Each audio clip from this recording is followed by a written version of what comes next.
They buried the baby at sunset, under the old palm by the edge of the river. The mother's cries followed the sound of shovels, her voice trembling, broken, begging the gods to wake her child one last time. The villagers stood in silence, even the wind seemed to hide behind the trees. As the last handful of earth was dropped, a cold breeze swept through the graveyard. Some swore they heard a faint sigh, others said it was only the wind. But by morning, the grave was no longer silent. Everyone in the village heard it. A soft, trembling cry, like a baby calling out from deep beneath the soil.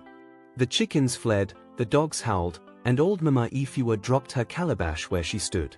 Fear spread faster than dawn. No one dared step near the palm tree, not even the father of the child. But when the village priest arrived, he demanded the grave be opened. And when they opened it, what they saw made even the priest run. The night before the burial had been heavy with thunder. The baby, Nanya, was barely 7 days old when her breath stopped. The healer had tried every charm he knew. Burning herbs, crushed snails, whispered prayers over palm oil. Nothing worked. When the crying stopped that night, her mother, Adise, fell to her knees and screamed to the gods. "What have I done to deserve this?" But the old women shook their heads. They said some babies are not meant to stay, that sometimes the spirits send a child only to test the heart of a mother. So, they buried her before sunrise. And yet, the earth had not accepted her. That night, Adise dreamed her baby was standing at her doorway, dripping with mud, eyes glowing faintly like burning oil lamps. "Ma," the baby whispered. "It's cold." She woke screaming, and outside, thunder cracked. The rooster crowed too early. And then, came that sound again. Soft.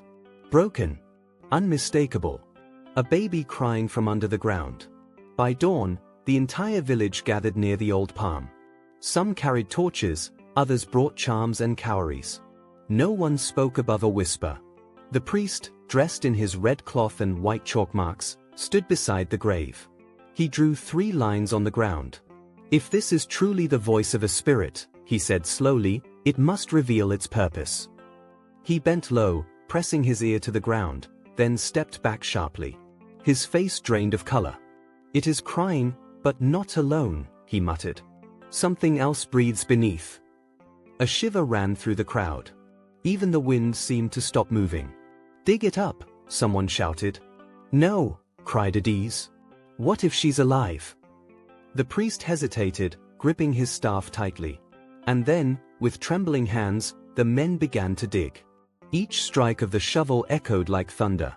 The earth felt heavier than before, thick, resisting, unwilling to release what it held. When the final scoop was lifted, the crying stopped. Silence, total, crushing silence. Until a small, cold hand reached out from the grave. Screams filled the air. The mother fainted, the priest dropped his staff.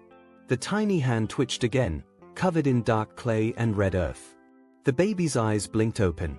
They were pale, but alive. The wailing stopped. Now there was only that deep, hollow breathing, a sound that didn't belong to a child. The priest shouted, "Do not touch her." But Adise crawled forward, weeping. "That is my child, my blood." The baby turned her head slowly toward her, and smiled. But the smile was wrong, too calm, too knowing. "She's not cold anymore," Adise whispered. Then, suddenly, the ground beneath the grave began to tremble. The palm tree behind them shook, though there was no wind. The priest chanted words no one understood, calling on the gods to seal whatever doorway had been opened. But it was too late. The baby began to speak. And her first words were not of this world. "Mother, why did you leave me in the dark?" The voice was small but ancient, carrying a weight that made everyone's bones ache. Adise screamed and tried to hold the child, but the priest pulled her back. "This is no longer your daughter," he warned. But the baby turned toward him, her tiny hands curling. "You said I was gone," she hissed, her tone echoing like 3 voices at once.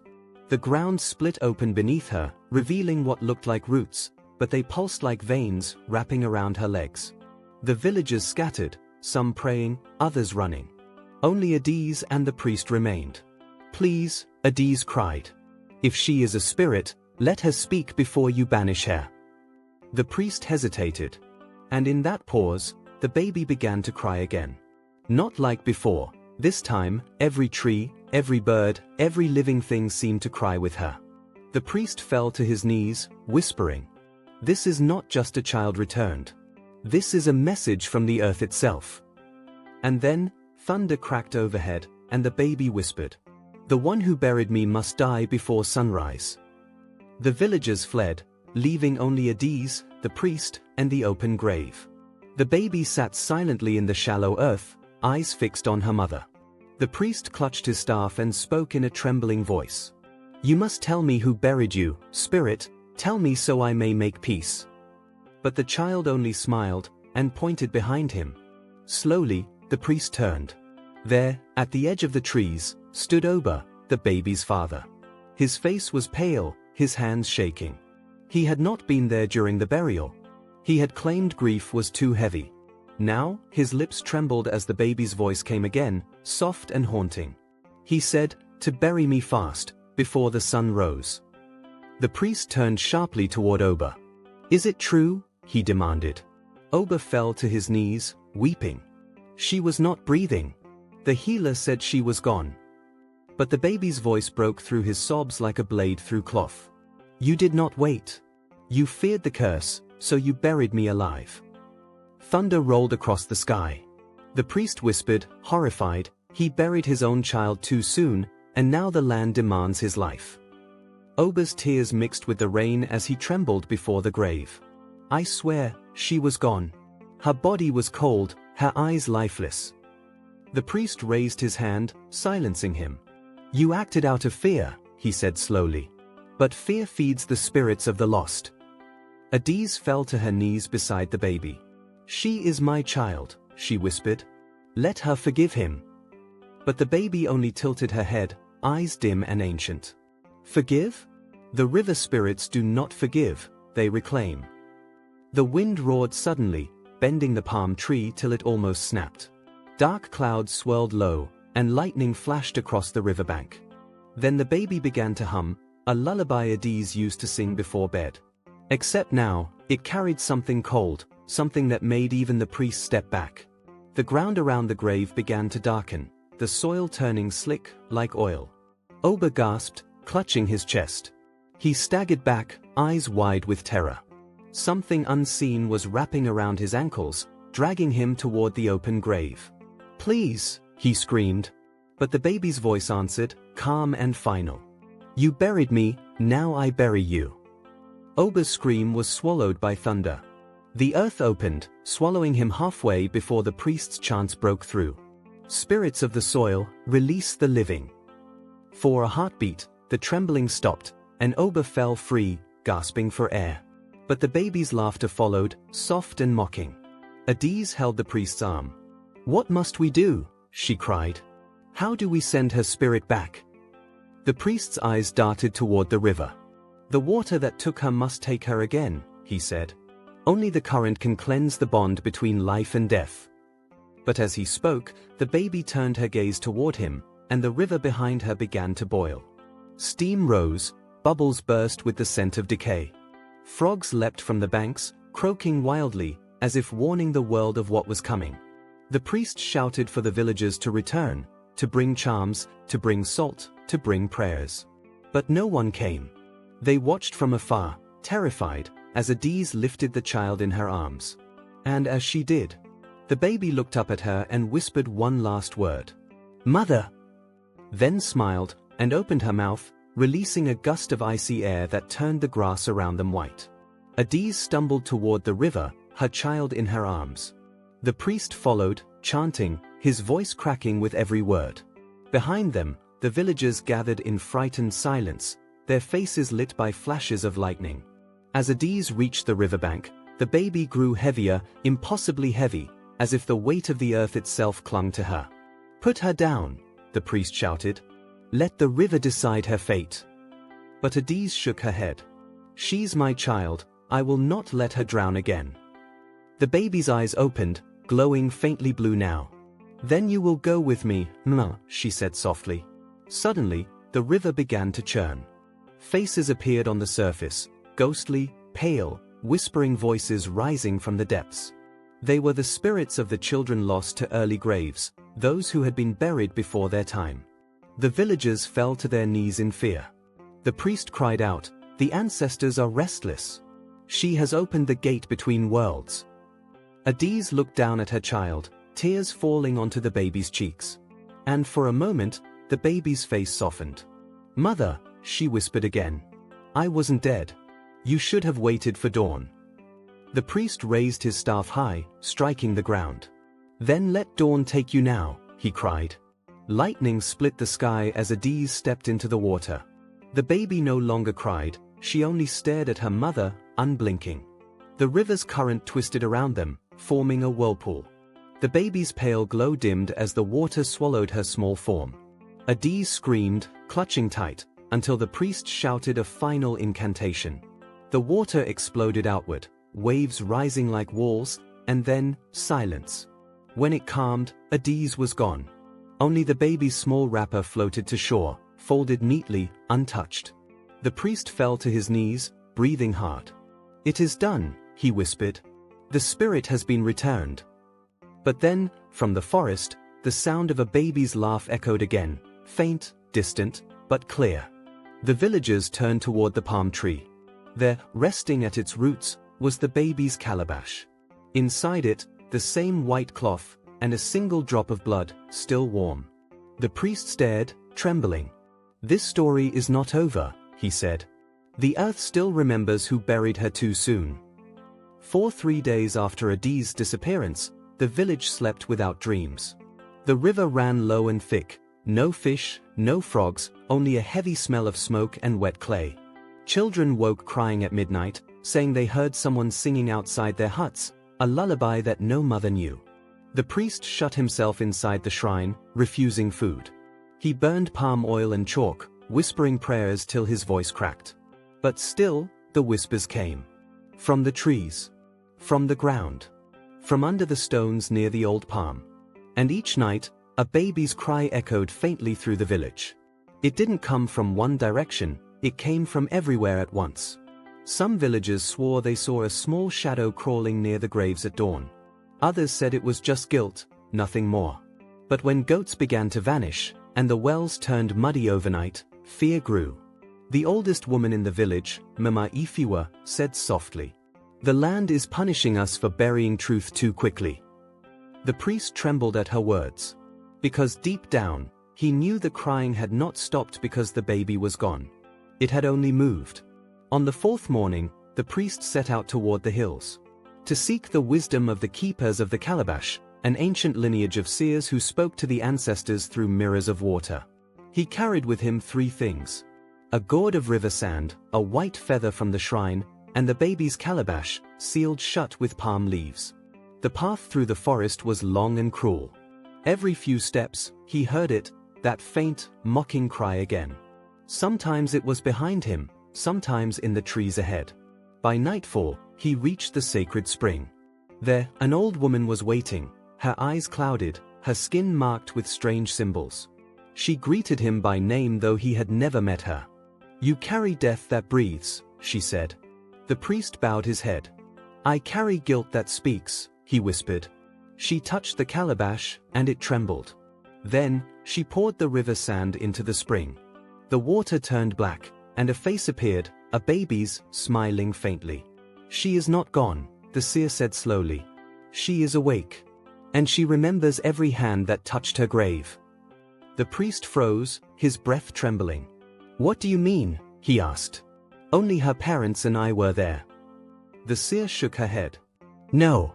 There was another, one who struck the earth first, who sealed the grave before dawn." The priest's heart pounded. He remembered now, vaguely, through the fog of that night. There had been a boy, a helper who came with the shovel. A young villager named Tai. He was the one who dug the hole and placed the child inside when the mother fainted. And it was Tari who covered the grave in fear when thunder struck. The seer lifted her gaze. "The curse hunts truth," she said. "Until every hand that helped in the burial is cleansed, the crying will not stop." She leaned closer, her voice low and sharp. "But one of them still hides something. The baby was not the only thing buried that night. The priest's blood ran cold. He turned to speak, but the calabash in his hand cracked open on its own. From within came a whisper. "Dig again." The priest returned to the village at night, rain chasing him like a shadow. He went straight to the old palm, his torch flickering wildly in the wind. The villagers watched from afar, whispering, praying. He fell to his knees at the grave and began to dig. Each strike of his hand met something colder than earth. The smell of damp cloth filled the air, and then, something metallic. The priest pulled it free, a small bronze bangle. It wasn't the baby's. It was Tai's, the young man who vanished 2 days after the burial. He dug faster, and then, he found bones. Human bones. Small. Shallowly buried beside the baby's grave. He screamed. The villagers rushed forward, gasping in horror. "It's Tai," someone cried. "But how?" The priest held the bangle up to the moonlight. The bronze shimmered faintly, and a baby's laughter echoed again. He whispered, voice shaking. "The curse is not for her death. It's for the lie that followed it." And at that moment, the river began to rise, silently, creeping toward the palm tree like a living thing. The rain grew heavy, but the river moved faster than any storm could explain. It flowed upward, swallowing the edges of the graves. The villagers screamed, running for higher ground. The priest stood his ground, clutching the cracked calabash. "This is the river of judgment," he said, voice barely above the roar. "The ancestors have come to wash the truth clean." From the water, shapes began to form. Children, half seen, their eyes glowing faintly like embers underwater.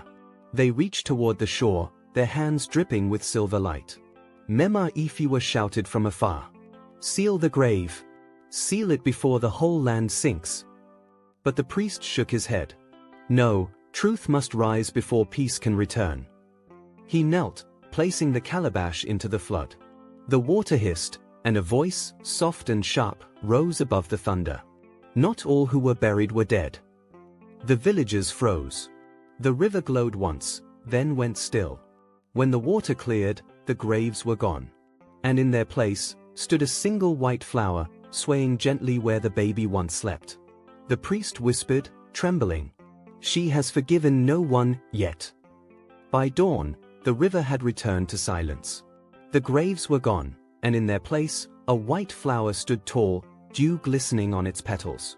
The villagers gathered, too afraid to step closer. The priest approached slowly, heart pounding. He could hear it again, faintly, a baby's hum coming from within the flower itself. He knelt beside it, whispering a prayer for peace. But the flower shivered, and a single tear of water rolled from its center, dropping onto the soil below. The ground darkened instantly. Where the tear fell, another small bud began to rise, this one red. The priest gasped. He realized what it meant. For every unspoken truth, another soul would bloom from the soil. He turned to the villagers. "Someone still hides a secret," he cried. "The curse is not done with us." Mema Ifiwa stepped forward, trembling. "There was another burial that night," she said softly. "A smaller one, done in silence, by the midwife." The priest froze. "The midwife," he whispered. "But she died the next day." Mema Ifiwa nodded slowly. "Yes, because she helped hide the truth of the baby's birth." The priest stared at her, his voice breaking. "What truth did she hide?" Mema Ifiwa took a deep breath, eyes glistening with shame. "The baby was born with the mark of the river goddess. A silver line on her chest, the sign of those who are meant to serve the shrine. But Oba refused to give her to the temple," she continued. "He said no child of his would be a servant of spirits. So, when the child's breathing slowed that night, they took it as a sign that the gods had withdrawn their gift." She paused, shaking. The midwife begged them to wait till sunrise, but Oba insisted. He buried her before dawn, to hide the mark, to hide his defiance. The priest closed his eyes, horrified. So, it was not just fear, it was rebellion against the gods themselves. The flower's red bud opened suddenly, releasing a faint hiss.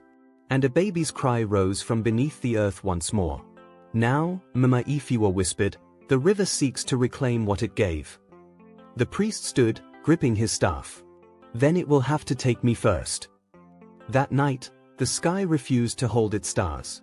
The moon dimmed, the air heavy with thunder. The priest carried the white and red flowers to the riverbank. He set them gently on the water's surface and began the ancient chant of return, a song forbidden except in times of divine wrath. As he sang, the river glowed faintly blue, and from its depths rose the baby once more. But now, she was no longer pale. Her skin shone with light, her eyes calm, no longer angry. "Priest," she said softly, "the earth remembers your hands, too. You sealed my grave with fear, not faith." He fell to his knees, tears mixing with rain. "Yes," he whispered. "I was weak. I doubted the gods. I buried you too soon." The baby smiled faintly, her voice echoing across the water. "Then offer what you have hidden." The priest drew his knife, sliced his palm, and let his blood drip into the river. The water hissed, then quieted. The baby reached toward him with a gentle smile. "This blood returns peace, but peace will not stay unless truth is remembered." Then she faded, dissolving into mist, leaving only ripples behind. When dawn finally broke, the rain stopped. The river ran clear for the first time in weeks. The white flower and red bud floated downstream, side by side, and vanished beyond the bend. The villagers emerged slowly, whispering prayers. They found the priest kneeling by the water, his body still, his face peaceful. In his hands lay the empty calabash, whole again, sealed by dried river clay. Mama Ifiwa placed her palm over her heart and whispered, "He paid the debt, with truth." From that day, the villagers built a small shrine near the palm tree. No one ever buried their dead before sunrise again. And every newborn was washed in river water, so the spirits would know their names. But sometimes, on nights when thunder rolls across the valley, a baby's cry can still be heard, soft, distant, drifting through the trees. Not in anger, but in remembrance. They say the river never forgets the sound of the first breath. And the earth never forgives those who bury truth too soon. In that village, every mother now waits till dawn before she closes a child's eyes. Every father prays before touching the soil. And the priest's shrine stands, untouched, with a white flower growing beside it, blooming only under rain. The elders tell the story at every naming ceremony. Of the baby who was buried before sunrise, and found crying in the morning. They say she came not to haunt, but to teach. That the boundary between life and death is thinner than fear. And that the cost of haste is heavier than grief. When you hear a baby cry at midnight, they whisper, "Do not rush to silence it." Because sometimes, it is not a cry of pain, but a call, reminding us that even the smallest voice can wake the gods. And somewhere, deep beneath the old palm tree, the river hums that lullaby still, waiting for the next soul that forgets to wait for dawn. A mother's cry never truly fades. If you felt her pain, her strength, her hope, then let her story live on. Subscribe, like, share, and listen for the next voice that will rise from our land.